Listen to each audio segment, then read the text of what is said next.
Dr. Miriam Lynch, and I'm the Executive Director for Diversity in Aquatics. And what we are, we're a mission-driven organization that promotes water safety, but also the opportunities in aquatics. And what we're really focused on is communities that have been mostly historically marginalized from being represented in this space. And so because we know what the statistics are, that is our focus, and we promote both in the same sense. I love that.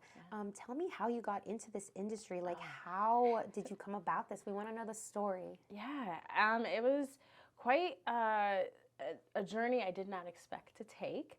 I graduated from Howard with a business degree and was in the consulting world for a very long time, and then had the opportunity to come back home. And I had an opportunity also to be with my coach, Pete Morgan. And during that time, while I was coaching with him with Nation's Capital, there was a drowning in DC. And it was a 4-year-old girl. In the summer, she was found at the bottom of the pool. And it was just, the pool was just so crowded that they didn't notice that she was on the bottom for so long. Oh, and that story just really hit me while I was coaching, because I just didn't understand, like, how could we have this prominence of swimming? I grew up swimming, since the age of 4, and I was part of one of the best clubs in USA Swimming. And right here in Northern Virginia, we are considered like a swimming capital because of our summer league teams and neighborhood pools. And I just didn't understand, how could we, with the swimming culture, have a drowning like that?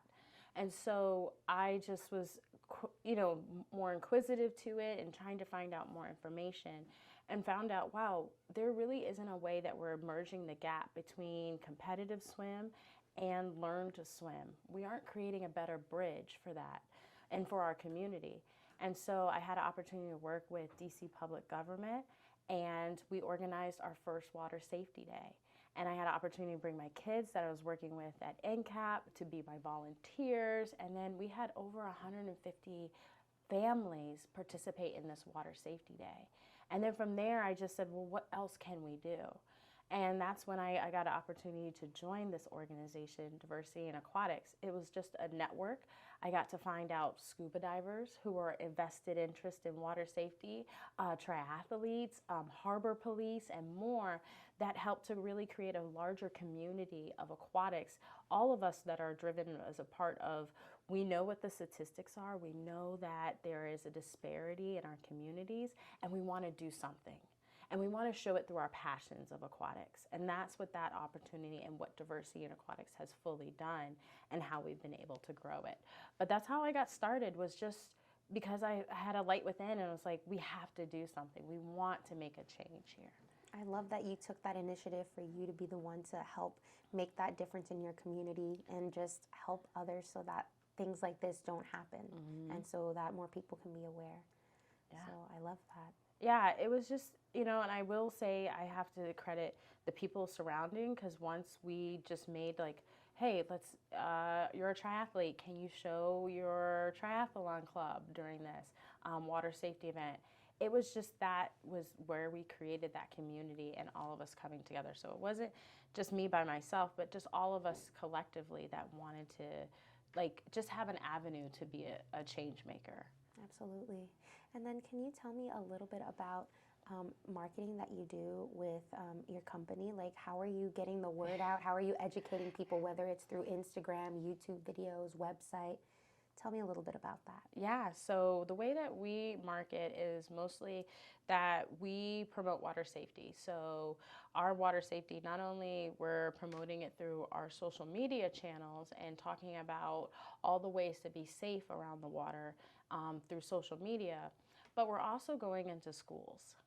It's our chance to go into schools, talk about water safety, but then also talk about our own career paths into aquatics, to show that, hey, it starts with being water safe, but it doesn't end with just knowing the rules, right? We want kids and families to be able to know that, hey, first I'm aware of the rules, but I want to participate and learn more. I want to learn to swim. And then, wow, once I learn to swim, then I can become all of these things. And so with that, we do an event called International Water Safety Day each year, and it's on May 15th. And wherever it falls in the year, we have an opportunity to connect with our communities and our whole network of people. We have over, right now, I think I last saw like 4,000 people that are connected to our network that all have the chance to be activated and utilize their own passion for aquatics to talk about water safety on that day. With that, historically, we've reached over 1 million people with the water safety message. And just last year, we were in the city of Chicago and worked with Chicago Public Schools, which is, I believe, one of the top 5 largest school districts in our country. Wow. And we got to reach over 300,000 kids with the water safety message on May 15th, International Water Safety Day. And so when we do that, we are now moving our communities to first being aware of what it means to be water safe, and then also in the same breath talking about what are all the different pathways that you can take to be water safer. Yeah. Learning to swim, engaging in aquatic activities, keeping your, being also environmentally aware too, right? When we're talking about, Chicago's right there on Lake Michigan. And so being aware of the power of Lake Michigan and all the aspects of that as well, right? And so that's what is where we go through and how we market and how we reach more of our community with that water safety message. But I will tell you, we can do better, right? And so what our thing is that how do we get to more? And that's where we're trying to figure out now is that how do we further make the conversation just as we're doing our other preventative methods? So we're talking about gun violence, we're talking about vehicle safety, poison control. Those are all things that are done when in the school, right? We're talking about ways to be safer. We want water safety to be a part of that conversation as well. And so what we're doing also is policy work. And so we're working with people who write policy, who are in control of policy, to see how do we get water safety not only just on one day, but throughout the year, right? And it's part of that conversation. So when you're in your health and PE class and you're learning like, okay, I should look both ways when I go across the street, or I should make sure that I wear a seatbelt when I'm in my car, that you're also having the conversation when you're in, near, or around water, saying, oh, wait, let me reach or throw, don't go. Let me, which means like I'm gonna reach instead of trying to go into the water to go get a ball that fell in the water, or a friend that is in need, or just knowing the steps of like wear a life jacket when you're on the boat. We're trying to have that being a part of our schools and our dialogue within when we're talking about the larger safety message. Yeah, no, that's so important because some of the things you mentioned, I'm like, wait a minute. Yeah, I don't think about that. I wear my seatbelt, but like, okay, reach, don't grab, or like pull or whatever. Like, I don't think about these things. And so I definitely do think that with the new generation coming up and we bringing that awareness to them is definitely going to help, and we'll see an impact in that for future generations and the ones below them as well. Exactly, and that's what we want it to be, intergenerational. Like, just think about when we have the conversations with our families, right? We know now with vehicle, the conversation was much different with my great-grandparents, my grandparents, my parents, to me, about vehicle safety, right? We want the same conversation to happen with water safety, because far too long we've thought of water safety as, oh, if I avoid it, I'm safe, right? Yes. Or that won't happen to me. I don't think of water safety, even the bathtub. That's something that's also water safety, right? And what we're finding out is that the largest group that is drowning, unintentional deaths, the highest risk are our 1 to 4 year olds. And look, I have a nephew. He is now a beautiful, almost 2 months old. Oh, congratulations. And these are things that now I'm like, yes, these are the bath time, leaving a child unattended, having a bucket of water near the house. It only takes a second for drowning to happen. And we think drowning's like in a pool or a large lake, and you're like flailing arms and all these things are happening. But drowning's really silent, and it happens to our most vulnerable population. And so when we're having conversations that are intergenerational about what it means to be safe and what our awareness should be, that is what's going to help change those statistics as well. And it's also going to help us to build more policy advocates as we move forward. Because now we're having the mindset, okay, what kind of things am I voting for in my community to make my community safer? And so I want bicycle lanes, right? But I also want swimming pools. Yeah. I also want fences around pools. I also want things that free temperature gauges so that the bathtub's not too hot or doesn't get turned on by accident, or toilet seat covers so that a child doesn't accidentally fall. Yeah. We want those to be a part of that as well. That's really great and very informational. I'm sure some of our listeners might be intrigued to know more about this. Yeah. What kind of resources do you offer when you do these like workshops with schools? Are you sending them to are you working with pools to like make something educational for them on like maybe just how to swim? Yeah. Things like that. So we have the privilege of working with the American Red Cross very closely. Right now, we just got done with working with them on some curriculum through their Whale's Tales programs. There are very good programs that are out there that have a number of resources. So we're not trying to recreate the wheel, we're just trying to provide more access to those resources, because we know we're in communities that others may not be in.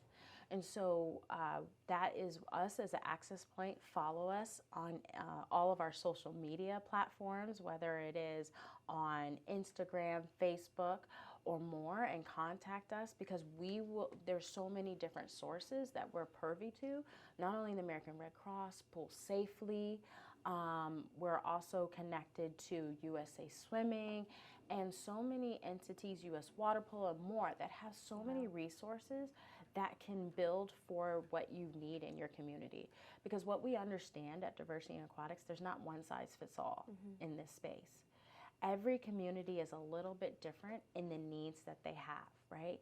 Yeah. Us in Northern Virginia, pools are not an issue because we have pools almost in every neighborhood, right? Yes. But if you go to a more rural area where swimming isn't prominent, pools are an issue, and access to pools are an issue. Even in some urban areas where they have shut down pools, and that has to do with the resources. And so each community has something that's in need, but we have such a wide array of resources to help meet the needs and what you see in your community.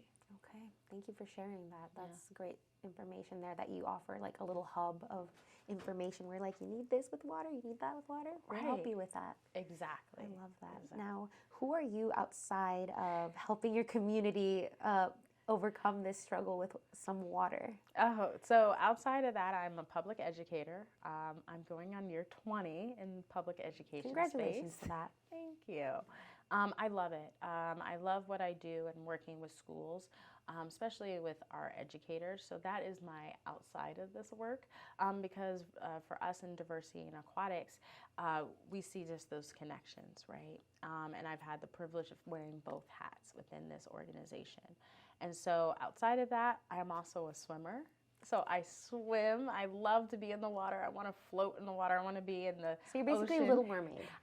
Yes, when Little Mermaid came out, I did do the rocks and do the song when the waves come up behind you. Yes, that was, yes. If I had the friend group that wanted to join me, we would have had that whole production. So I'm that girl in the water, and I have a beautiful family that I get to, as right now, we're just enjoying my little nephew. He is the first grandchild of our families, and so that is also a part of my world too. Love that for you. Yeah. And now, if you could leave our listeners with one message, it could be in regards to water, it can be in regards to life in general, what would that message be? We can all be part of the change. And I want all of the listeners to know that you too are part of the message of water safety. I think that for all of us, we all have our affinities to the water and how we approach the water and our relationship with the water and what that means to us. Share that. Share even your fears for the water, because we can't move forward unless we all have first the conversation and then start to question and start to see how can I make a difference for others in this space. So if you have a fear for water, why do you have the fear for water? What has happened to you in the water? And then what do you want to do to change that so you have a better relationship? Because guess what? Our earth is 70% covered by water. You're going to be around the water in some point. Yeah. Look at us. We're right here in Northern Virginia and the Potomac River. Right. We've got the Chesapeake. We've got all these waterways. And even our history here is surrounded by water, right? Yeah. And so how do we build that relationship so that we're not fearful for it and that we're empowered to make a change? And so join us on International Water Safety Day. Tell us your water story. Hashtag IWSD so we can repost you and share your story along with so many others that are in this space. And guess what? If you love the water, share that too. And go out and be a part of the community of water lovers and jump into the pool and be safe while you're doing it. And then also promote that safety with your community for those who don't have that relationship with the water. And so that's where we all come together. We're all a part of being a water advocate. It is not one or the other, but let's do it all together. That was beautiful. Thank you so much for being here today. Oh, thank you. Thank you for having me. This is just amazing.